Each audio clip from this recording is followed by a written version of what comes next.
I've run cattle and horses on my family's ranch for over 30 years, 500 acres of rolling pasture, mesquite trees, and one spring-fed pond that's been here longer than any of us. That pond's like a watering hole in the savannah. It's where my Mustangs cool off every summer afternoon, especially during the scorching Texas heat. A few years ago, the county sold off a chunk of scrubland next to my north fence line.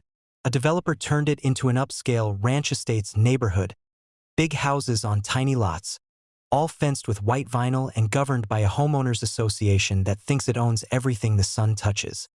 Enter Karen.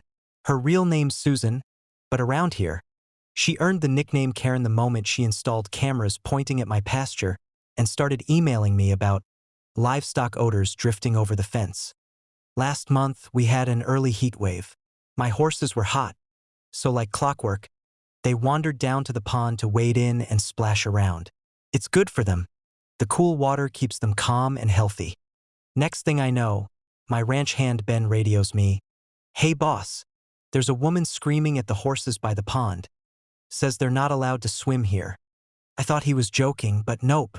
I rode my ATV down there and sure enough, there's Karen, standing on my side of the fence, waving her arms, yelling at my horses like they're going to understand her HOA lecture. When she saw me, she launched right into it. "These animals are contaminating the shared water source. It drains into our neighborhood and violates HOA water quality standards." I nearly laughed in her face. The pond doesn't drain anywhere near her development. It's entirely on my property, fed by a natural spring that's been there since my granddad dug the original stock tank. But Karen didn't care. She called the sheriff's department and reported animal waste contamination and unauthorized livestock use. An hour later, Deputy Ruiz rolls up. Poor guy has dealt with Karen before. He takes one look at me, the horses still splashing happily, and sighs. Karen's standing next to him, arms crossed, insisting he shut down the pond until it's inspected. Ruiz knows my land better than most. He grew up here. He politely asks if I mind him doing a routine check so they can close the complaint. I shrug. "Sure, but if you want a water sample, you'll need to wade in. I'm not roping my horses out for no reason." Karen perks up, thinking she's about to win.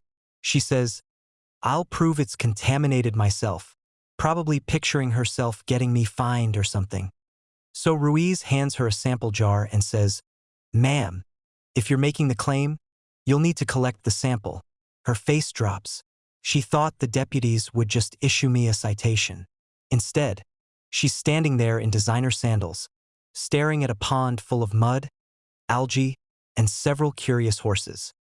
I grin and say, "Careful, they like to splash." Sure enough, the horses, seeing her near the edge, wade closer out of curiosity. One of them, my old gelding Duke, shakes off right in front of her, spraying her head to toe in pond water and horse dribble. The deputy tries not to laugh. Karen stands there, dripping, holding her precious sample jar. She tries to dip it in the shallows, but Duke bumps her with his nose. Playful as ever, and she slips, ankle-deep in mud, flailing around like she's fighting quicksand. Ruiz helps her up, notebook in hand, poker-faced. He asks her again if she wants to press a complaint. She sputters something about lawyers and HOA bylaws, then storms off to her SUV, smelling like pond scum and horse breath. A week later, the county water board sent me a letter, not a citation, but a commendation for maintaining a clean, natural pond that supports healthy livestock. Apparently, Karen's sample didn't show a thing.